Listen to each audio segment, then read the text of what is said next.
Piyang, nangunguna na nga ba sa botohan?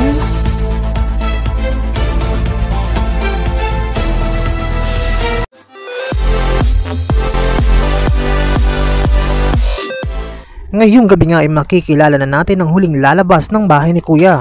Samantala, ayon nga sa latest tally of votes na inilabas ng PBB ay sobrang dikit nga ng labanan.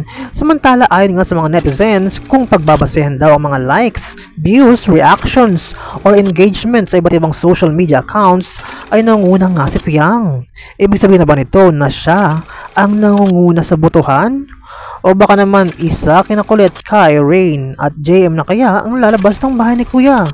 Sabay-sabay natin yang alamin ngayong gabi sa Pinoy Big Brother Gen 11 The Last Eviction Night.